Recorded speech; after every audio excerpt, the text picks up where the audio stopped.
Alhamdulillahilladzi hadana li hadza wa ma kunna linahtadiya laula an hadana Allah. Wassalatu wassalamu ala Rasulillah man la nabiyya ba'da sayyidina wa habibina maulana Muhammad ay Muhammad bin Abdullah wa ala alihi wa ashabihi man tabi'ahu huda min yaumina hadza ila yaumil qiyamah amma ba'd. Qul subhanaka la ilma lana illa ma 'allamtana innaka antal alimul hakim. Qala musyrih sadri wa yassir li amri. Shaimin wa shaimat. Bapak Ibu jamaah majelis salat di Masjid Salimah Ampera, bersyukur Allah masih memberikan kesempatan kepada kita. Allah bangunkan kita dalam keadaan sehat walafiat. Allah memberikan kesempatan kita untuk sunnah sahur. Kemudian juga kita alhamdulillah bisa datang ke masjid untuk sholat berjamaah.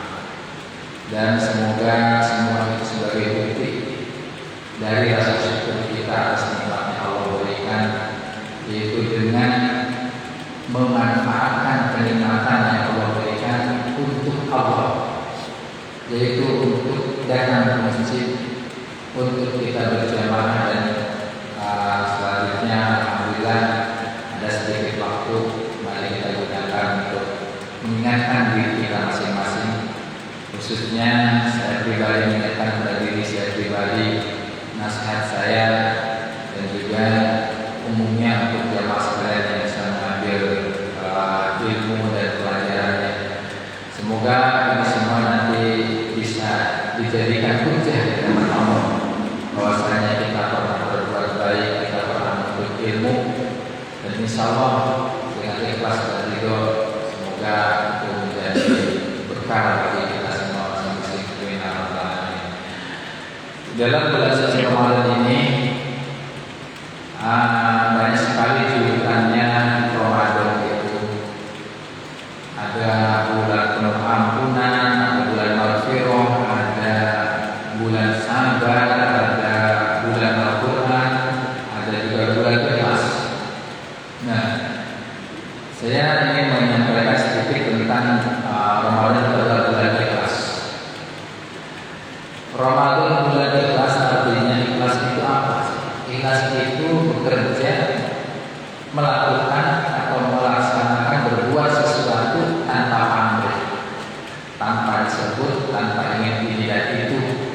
Pokoknya dia melaksanakan, dia berbuat, itu ikhlas. Nah, kemudian ikhlas juga lillah. Ikhlas juga berbuat karena Allah, bukan karena lainnya. Itu juga sama dengan ikhlas. Jadi ikhlas itu kalau yang lebih tinggi, ikhlas itu berada paling bagus, ya kerja aja, ibadah aja. Bahkan menurut ahli tasawuf itu ada orang ibadah kayak surga itu dia dikatakan tidak ikhlas. Karena kalau Allah tidak ingin surga, apakah ibadah? Atau dia meninggalkan maksiat karena takut neraka? Apakah kalau Allah menciptakan neraka kemudian kamu meninggalkan maksiat? Nah, jadi ikhlas yang paling tinggi derajatnya itu ikhlas ketika tanpa menyebut apa-apa, tanpa pengen apa-apa, pokoknya yang kerjakan ibadah aja. Kemudian ikhlas yang di bawahnya, satu level di bawahnya, yaitu ketika ikhlas kita hanya karena Allah, ingin ridho Allah, ingin rahmatnya Allah, ingin ampunannya Allah. Nah itu masih dikatakan ikhlas. Nah, kecuali kalau dia itu melaksanakan sesuatu ibadah tetapi karena selain Allah, ini yang nanti dikatakannya riya. Bahkan kalau sudah full untuk selain Allah, nanti dikatakan syirik. Kalau lihat syiriknya syirik kecil atau syirik khafi, syirik yang samar banget, yang tipis banget. Tapi kalau syirik yang besar, yang jelas-jelas dia menyembah kepada selain Allah. Kenapa ikhlas kok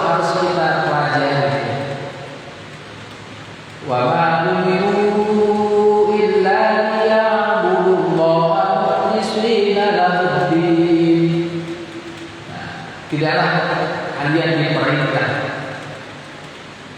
kecuali untuk ibadah hanya karena Allah, hanya karena Allah saja, karena yang lainnya.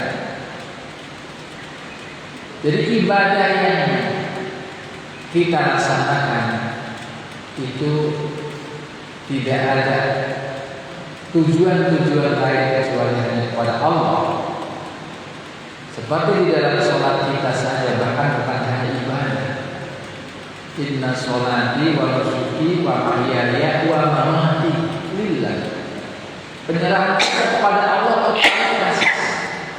Sholat saya, ibadah saya, hidup saya, bahkan mati saya lillah. Semuanya karena Allah.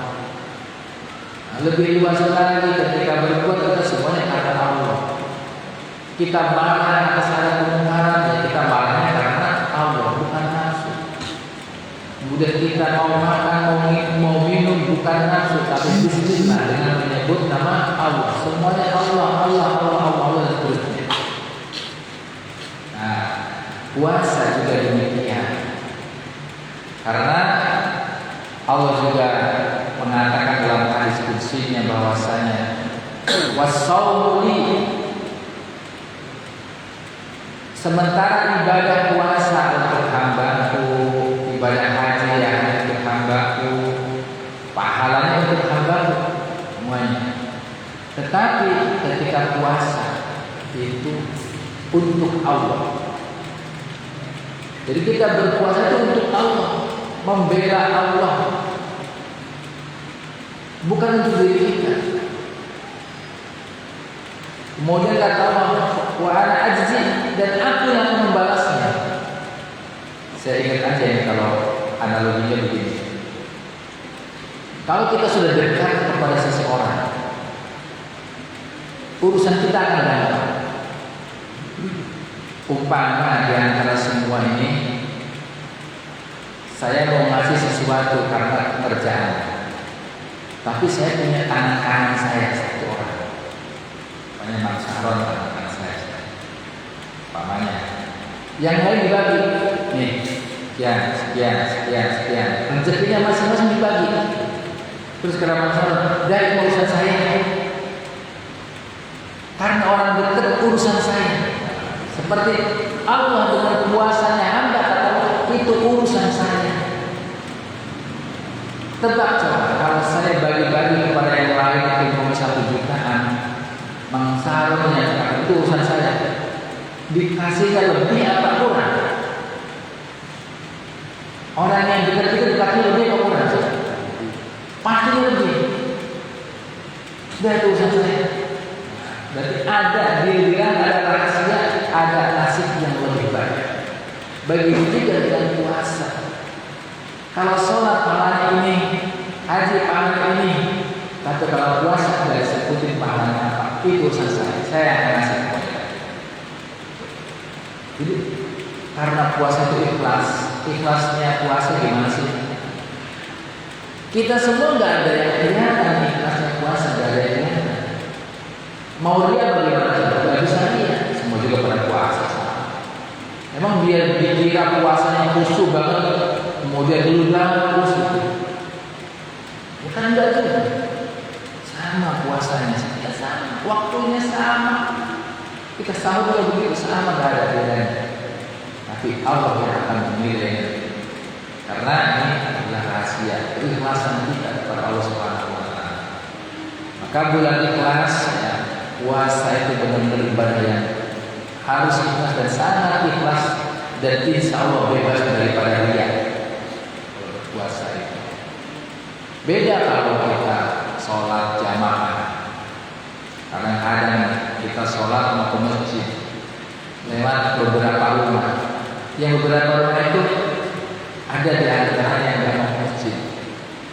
Kebetulan orang itu kita pas mau berangkat ke masjid, ayo Pak masjid, ya duluan, biasanya gitu aja.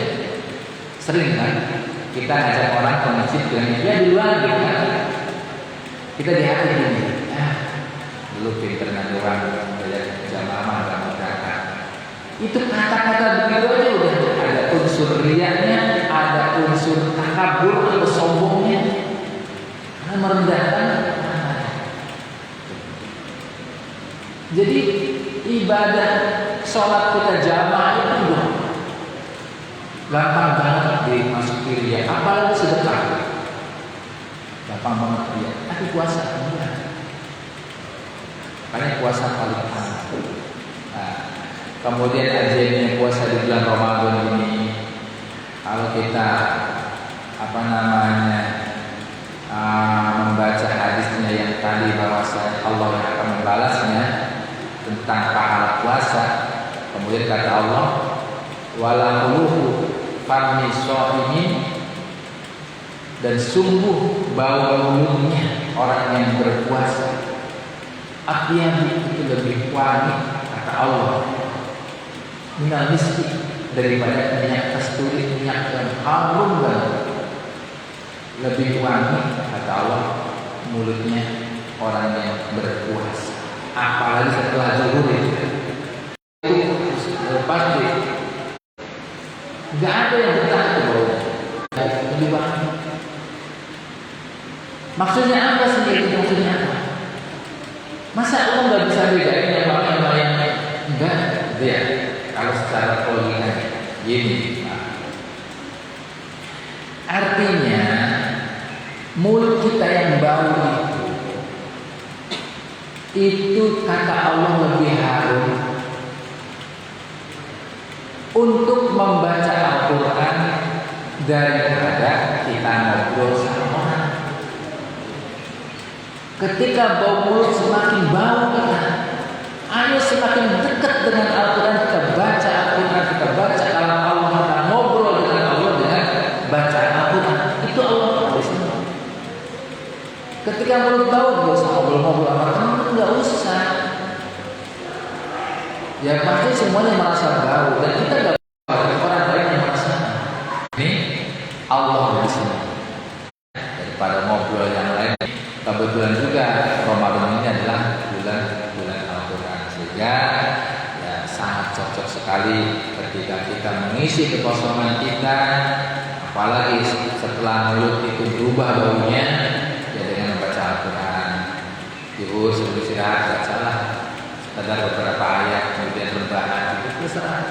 Asar juga masih bisa baca beberapa ayat, apalagi bapak-bapak yang bukan nggak produktif ya, sudah tidak dibutuhkan lagi orang kantor, udah dipensiunkan, mau ngapain? Udah pensiun, sibuk nyari kerja, itu udah sinyal dari Allah. Kalau sudah pensiun, kalau sini mendekat kepada aku, sini ke masjid, sini berjamaah, sini aktif ngaji, sini. Kata Allah begitu. Ya kita masih nggak ada aja, sudah pensiun, kerja. Ini kerjaan, ini kesibukan. Enggak betah kalau nggak sibuk. Iya, nggak betah nggak sibuk. Ya sibuknya dengan apa? Sibuknya harus condong dengan akhirat, harus condong dengan akhirat. Karena kalau udah pensiun, mau bisnis apapun, tidak ada yang menjadi miliuner kan? Udah terbatas. Kalau nggak mau mengatakan, teman Zubair, namun bilang begini, kalau orang umur 40 nggak kaya ya segitu umpamanya, takaran rezekinya segitu, udah nggak bakal kaya. Di umur 50 ya segitu-gitu juga, di umur 60 segitu-gitu juga. Ini nggak ada kaya lonjaknya dari umur 40. Kalau mulai kaya itu mulai dari umur 20 sekian, baru nikah lagi muda itu, umur 30 itu lalu kenceng-kencengnya itu bisnis, duit lagi banyak. Begitu udah 40 udah stuck dan artinya apa? Setelah 40 orientasinya harus diputar balik, dibalikkan 180 derajat, dibalikin 180 derajat. Tadinya ngadep ke sono, ngadep ke sini, ngadep ke Allah, ngadep ke akhirat, banyak di akhirat. Kalau udah 50, udah apalagi 60 ya, tangan gimana juga udah gak kuat kan, ngangkat beras 2 20 langsung begini. Begitu udah tua nih, beras, galau itu udah nggak kuat kan. Artinya udah jangan digenggam terus, dunia itu jangan digenggam terus, lepas sedikit seperti itu. Yang tadinya ngangkat satu kalau penuh kuat, sekarang nggak kuat, ya udah jangan dipaksa. Karena kita cukup ngangkat paling 10 kilo, tangan udah nggak kuat menggenggam. Apalagi ketika udah tua, itu ya nggak usah pakai pola ya. Dekat saja masjid. Nanti kalau sudah masjid belajar ngaji kapan-kapan, jangan bilang kapan-kapan. Udah ngaji aja, belajar aja, belajar. Belum terlambat, selagi bapak belum rohnya di tenggorokan sini, tetap masih belajar Al-Quran. Baca Al-Quran, malu sama cucunya. Ya lebih malu di akhirat nanti. Di sini masih bisa malu di akhirat kita belajar.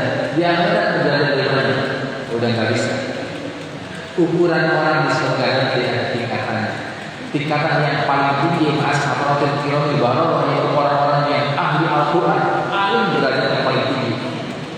Nanti ada semacam kenaikan kelas. Kamu bisa Quran apa? Sekian, oh naik nih. Kamu Quran yang menghafal, oh naik ke tingkatan yang paling tinggi lagi. Kamu bisa baca Quran kayak apa? Bila mau masuk surga, baca Quran kurang bagus, nggak bisa baca Quran, ya udah di situ aja. Di tempat paling rendah di surga. Itu. Tetapi walaupun rendah ya alhamdulillah, amin. Kalau masih di surga, amin ya. Tapi kita kalah dengan orang-orang yang baca Quran, orang yang Quran. Kemudian dengan kita baca Quran benar, insya Allah Pak, sholat kita akan lebih baik lagi. Ya. Gak apa-apa, saya sih sering dulu di waktu tempat yang lama itu ngajarin bapak ngaji itu sering banget. Malu bapak, nggak kayak ngaji malu nih, datang ke rumah, udah ini aja datang ke rumah kayak orang lagi ngopi aja kayak bilang ikronya sembunyiin aja di bawahnya. Dia bawa ikro ke rumahnya, kemudian dia baca masih ikro, dia nggak malu daripada nanti malu di akhirat lebih parah. Ya, insya Allah semoga kita bisa mengambil hikmah dan pelajaran. Apa yang ikhlas puasanya, yang ikhlas beramal beribadah, yang ikhlas sudah jauhkan ria, karena ria itu merusak amal dan merusak pahala. Kemudian yang paling sedih lagi nanti di akhirat, ketika orang-orang ria itu dicampakkan oleh Allah, nggak dikasih pahala. Sementara orang yang ria itu masih hafal dia. Dulu ikut bangun masjid, nyumbang 50 juta. Kemudian lihat di buku catatannya nggak ada itu pahala 50 juta, nggak ada. Protes sama Allah, ya Allah kenapa ini kok saya nggak ada pahala yang aku bikin masjid sana? Kamu ingat nggak? Ketika 50 juta sudah kamu infakkan 10 tahun yang lalu, kemudian kepada generasi berikutnya pengurus masjid yang baru dia bilang gini, ini tahu nggak? Kalau nggak ada saya masjid nggak jadi.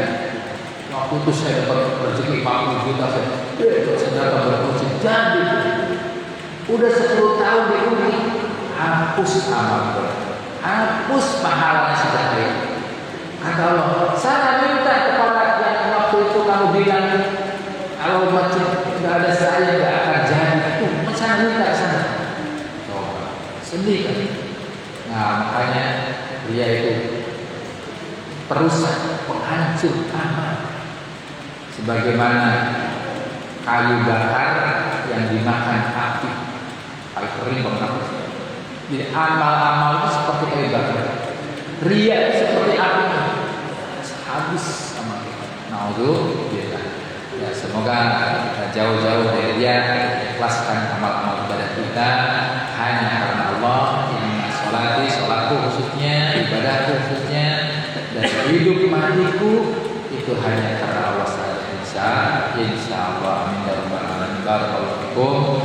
Cukup sampai di sini, semoga bermanfaat untuk kita semuanya. Amin ya rabbal alamin.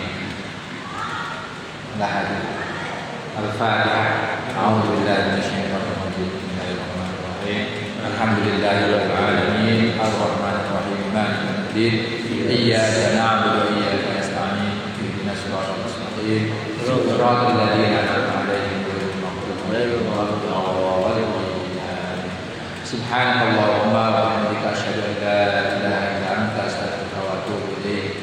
Allahumma waffiqna min thariq. Assalamualaikum warahmatullahi wabarakatuh. Sallallahu alaihi wasallam.